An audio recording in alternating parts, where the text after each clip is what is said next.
നിങ്ങൾ എക്സ്റ്റെൻഡ് ചെയ്ത് കൊടുക്കുന്നത് ഇപ്പൊ കിലോമീറ്റർ 100 കിലോമീറ്റർ 50 കിലോമീറ്റർ ഒക്കെ ഉള്ള വണ്ടിക്ക് ഒരു 200 കിലോമീറ്റർ ഒക്കെ ആക്കി അതായത് ചെറിയ ബാറ്ററി ബാക്ക് കയറ്റിയിട്ട് ചെയ്തു കൊടുക്കും.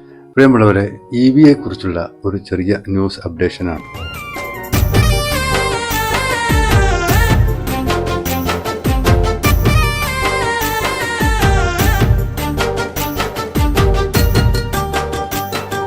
പെട്രോളിൻ്റെയും ഡീസലിൻ്റെയും വില നമുക്കറിയാം, താരതമ്യേന ഏത് സർക്കാർ വന്നാലും കൂടുകയല്ലാതെ കുറയുന്നതായിട്ട് കാണുന്നില്ല.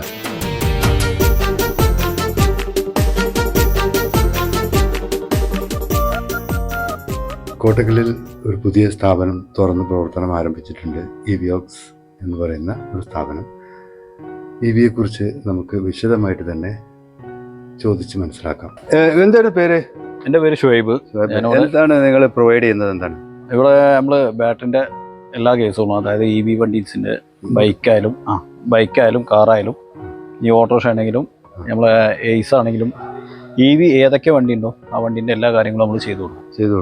ഇത് ഏതിൻ്റെ ബാറ്ററിയാണ്? ഇത് ഹൈബ്രിഡിൻ്റെ ബാറ്ററിയാണ്. ഹൈബ്രിഡ് മറ്റേ സിവിക് ഒക്കെ വരുന്നത്. സിവിക് ഇല്ലേ, സിവിക് വണ്ടി, ഹോണ്ട സിവിക്കിൻ്റെ ഒക്കെ ഹൈബ്രിഡിൻ്റെ ബാറ്ററി ബാക്കാണ് അത് ചെയ്തുകൊണ്ടിരിക്കുന്നത്. ടാറ്റയുടെ നിയോ നാനോ വണ്ടി ഇതാ EV ഇതിൻ്റെ ബാറ്ററി പാക്ക് കാണാം. ഇതാ, ഇത് സിംഗിൾ ലെയർ ബാറ്ററികളാണ് അല്ലേ? എത്ര ബാറ്ററി ഉണ്ടാവും ഇത് ടോട്ടലി? പഴയ ബാറ്ററി 27 × 3 ഉണ്ടാവും. അതിന് ഏകദേശം ബാറ്ററിക്ക് എന്ത് വില വരും? അത് ഏകദേശം 3-4 ഉണ്ടാവും. 27 × 3 ഏകദേശം 10-81 ബാറ്ററി ഉണ്ടാവും. 81 ബാറ്ററിയാണ് നാനോക്ക് ഉള്ളത് കേട്ടോ. അതായത് ബാറ്ററി ബാക്ക് ആയാലും മോട്ടർ ആയാലും നിങ്ങൾ എക്സ്റ്റെൻഡ് ചെയ്ത് കൊടുക്കുന്നത് ഇപ്പൊ കിലോമീറ്റർ 100 കിലോമീറ്റർ 50 കിലോമീറ്റർ ഒക്കെ ഉള്ള വണ്ടിക്ക് ഒരു 200 കിലോമീറ്റർ ഒക്കെ ആക്കി അതായത് ചെറിയ ബാറ്ററി ബാക്ക് കയറ്റിയിട്ട് ചെയ്തു കൊടുക്കുന്നു. അപ്പൊ അത് കമ്പനികളിൽ ഇപ്പൊ പുതിയ വണ്ടിയാണെങ്കിൽ ഒരു 100-150 കിലോമീറ്റർ ഉള്ള വണ്ടിയാണെങ്കിൽ അത് നമ്മൾ റീപാക്ക് ചെയ്യുമ്പോ അതിന്റെ പിന്നെ വാറണ്ടി നഷ്ടപ്പെടും. അതിന് വാറണ്ടി ഉണ്ടാവില്ല. വാറണ്ടി കഴിഞ്ഞ വണ്ടിയൊക്കെ കഴിഞ്ഞ വണ്ടികൾക്ക് നിങ്ങൾ ബാറ്ററി ബാക്ക് ചെയ്യാൻ കഴിയും. ബാറ്ററി വാറണ്ടി ഉള്ള വണ്ടിക്ക് നമുക്ക് ചെയ്യേണ്ട ആവശ്യമില്ല.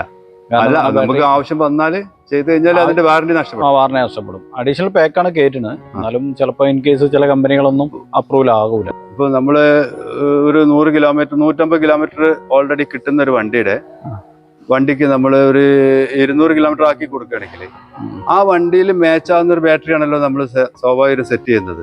അപ്പൊ ആ സെറ്റ് ചെയ്യുമ്പോൾ ആ ബാറ്ററിയുടെ വാല്യൂ, അതിന്റെ ഗ്രാഫ് കാര്യങ്ങളൊക്കെ നോക്കിയിട്ടാവുമല്ലോ നമ്മൾ വേറൊരു ബാറ്ററി അതിലേക്ക് സജസ്റ്റ് ചെയ്യുന്നത്. അപ്പൊ അതിന് വേണ്ടി ബാറ്ററി മാത്രം സെറ്റ് ചെയ്താൽ മതി, അതൊരു പാക്ക് ആയിട്ട് വരുന്നത്.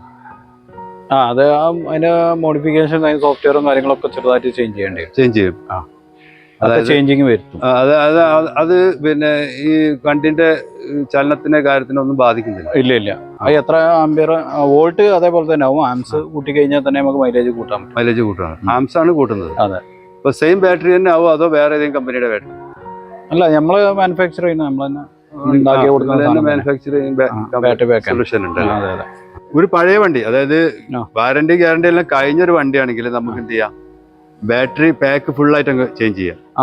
അങ്ങനെ ചേഞ്ച് ചെയ്യും. അപ്പൊ നിങ്ങൾ എത്ര വർഷം ഗ്യാരണ്ടി കൊടുക്കുന്നുണ്ട്? അതായത് നമ്മള് 1 ഇയർ കൊടുക്കുന്നുണ്ട്. 1 ഇയറിൽ അതായത് പിന്നെ അതിനെ കൂടെ നമുക്ക് 2 ഇയർ 3 ഇയർ ഒക്കെ വേണമെങ്കിൽ ചെയ്തു കൊടുക്കാം. അതിനുള്ള ചെറിയൊരു അഡീഷണൽ എമൗണ്ട് കൊടുത്താൽ മതി. നമുക്ക് നമ്മള് എങ്ങനെയാ വെച്ചാൽ, അതായത് വണ്ടി കംപ്ലൈന്റ് ആയിട്ട് വഴിയിൽ കിടക്കുന്ന ആരെങ്കിലും വീഡിയോ കാണുന്നുണ്ടെങ്കിൽ നിങ്ങൾ നേരെ കോട്ടക്കൽ EVOXൽ വരിക, നിങ്ങളുടെ പ്രശ്നങ്ങൾ പറയാ, പരിഹാരം നേടുക, വണ്ടി ഓടാൻ തുടങ്ങാം അല്ലേ? അതല്ലേ നിങ്ങളുടെ ബേസ്? നിങ്ങളുടെ മുദ്രാവാക്യം തന്നെ അതായിരുന്നു അല്ലേ?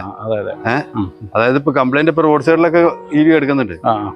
അപ്പൊ ഏറ്റവും കൂടുതൽ ഇവിടെ റിപ്പയറിങ്ങിന് ഇതുവരെ നിങ്ങളുടെ കാഴ്ചപ്പാടിൽ ഏറ്റവും കൂടുതൽ വന്ന വണ്ടി ഏതാണ്? നമ്മളത് കൂടുതലും ബൈക്ക് തന്നെ വന്നിട്ടുള്ളത്. ബൈക്കാണ് വന്നിട്ടുള്ളത്. കാറ് വരുന്നില്ല. എന്താ കാറ് വരാത്തത്? കാറ് ഓട്ടോറിക്ഷയും ബൈക്കുമാണ് കൂടുതൽ വരുന്നത്. അതെ. കാറിന് നല്ല സർവീസ് സെന്ററുകൾ നല്ല സർവീസ് പ്രൊവൈഡ് ചെയ്യുന്നുണ്ട്. അവര് ബാറ്ററി ബാക്കപ്പിന് പിന്നെ കാറിന് വേറെ പ്രശ്നമുണ്ട്. 7,500 വെച്ചിട്ട് സർവീസ് ചെയ്തിരിക്കണം. എന്നാലേ അവരെ ബാറ്ററിക്ക് എന്തേ ഉള്ളൂ വാറണ്ടി കാര്യങ്ങളൊക്കെ കിട്ടുള്ളൂ. അതുകൊണ്ട് എന്താ ചെയ്യും, എല്ലാ കസ്റ്റമറും ഒരു 7500 കിലോമീറ്റർ ആകുമ്പോൾ തന്നെ സർവീസ് ചെയ്യും. സർവീസിന് എല്ലാരും പോകുന്നുണ്ട് ഇപ്പൊ, ഓല കമ്പനിക്കാർ പോകുന്നുണ്ട്. പിന്നെ ഓലന്റെ പറഞ്ഞാല് സർവീസ് അത്ര പോരാ അല്ലെ? സർവീസ് സെന്ററുകളില്ല. സർവീസ് സെന്ററുകൾ ഉണ്ടെങ്കിൽ കൂടി തന്നെ അവരുടെ പാർട്സ് കാര്യങ്ങളൊക്കെ കിട്ടാൻ വളരെ ബുദ്ധിമുട്ടാണ്. ഒരു വണ്ടി കൊണ്ടുപോയിട്ട് ഏറ്റവും കൂടുതൽ റിപ്പയറിംഗിന് വന്ന വണ്ടി ഓല തന്നെയാണ് അല്ലെ? ഓലന്റെ ബാറ്ററിയാണ് നമ്മൾ ഏറ്റവും കൂടുതൽ ചെയ്തിട്ടുള്ളത്.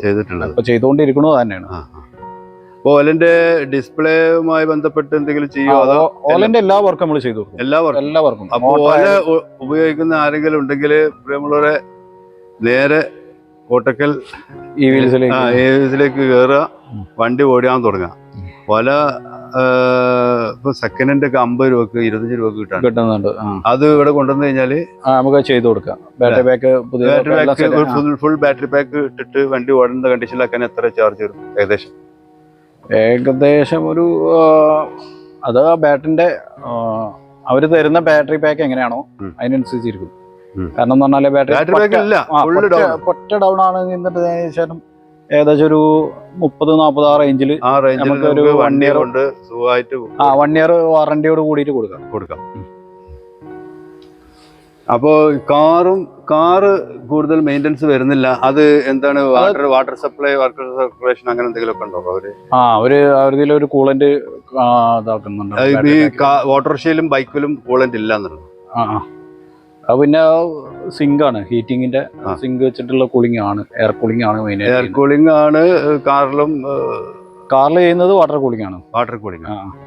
പിന്നെ 1 ഇയർ, അതായത് വാറണ്ടി കഴിഞ്ഞ വണ്ടികളൊക്കെ ഉണ്ട്. ഏകദേശം ഇപ്പൊ നമുക്ക് ഒരു 10-12 വണ്ടി ഉണ്ട് ഇപ്പൊ നമ്മൾ ചെയ്തുകൊണ്ടിരിക്കുന്നുണ്ട്, വർക്ക് ചെയ്തുകൊണ്ടിരിക്കുന്നുണ്ട്. ഏകദേശം 1-2 വണ്ടി നമ്മൾ ചെയ്ത് കഴിഞ്ഞിട്ടുണ്ട്, ഫുൾ പാക്ക് ചെയ്ത് കഴിഞ്ഞ് വണ്ടി പോയിട്ടുണ്ട്. ഇപ്പൊ നമ്മൾ ചെയ്തുകൊണ്ടിരിക്കുന്നുണ്ട് കുറച്ച് ബാറ്ററികളും കാര്യങ്ങളൊക്കെ. ഇതെന്താണ്?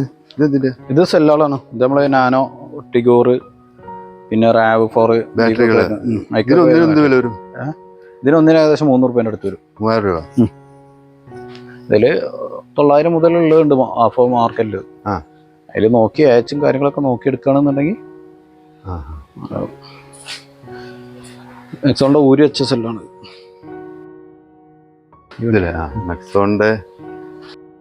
നെക്സോണിന്റെ ബാറ്ററി പാക്കാണ്. ഇത് എത്ര കിലോമീറ്ററാ? ഇത് 300-350 കിലോമീറ്റർ വരും. അതായത് 35 കിലോ വാട്ട് വരും. റിപ്പയറിനുള്ള ചെയ്തുകൊണ്ടിരിക്കണം.